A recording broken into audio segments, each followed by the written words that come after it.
Naalala mo, niligawan mo ko. Ba? Chinat muna kita na, hindi ka nagre-reply eh.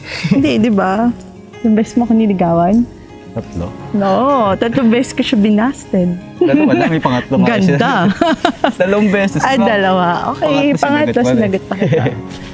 Napilitan, Chari. Pilitan lang. Harap ko'y makita kang naglalaro sa buwan.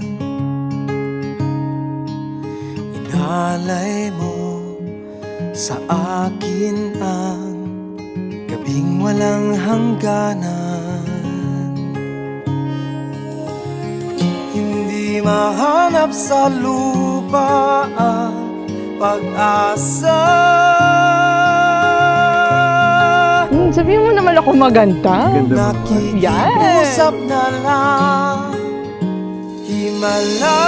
Sa akin, ang pangarap ko sa ating dalawa, syempre, yung career growth natin dalawa, mas ma-achieve pa natin yung mga plano natin sa buhay. Syempre, kagaya din gusto niya.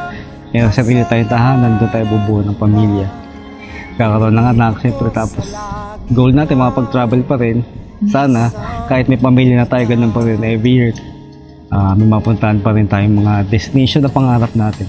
Harap ko'y makita ang liwanag ng umaga, naglalambing sa iyong mga mata.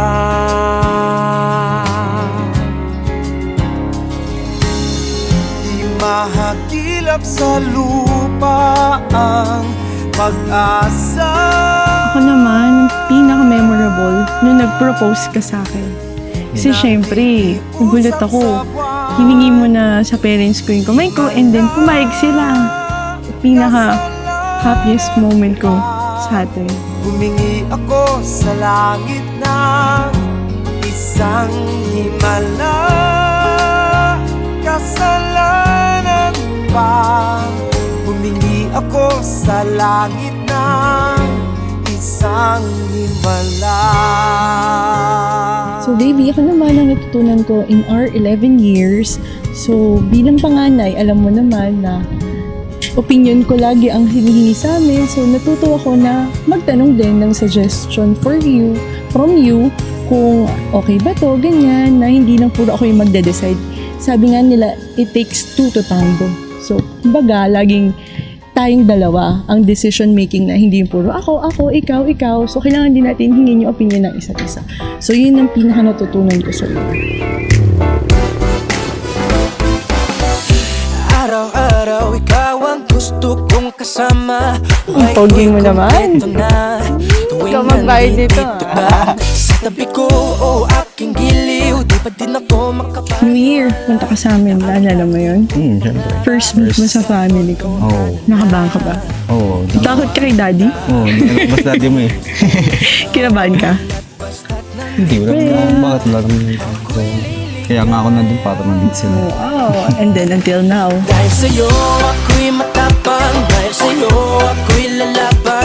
Para sa'yo pagmamahal na walang katapusan.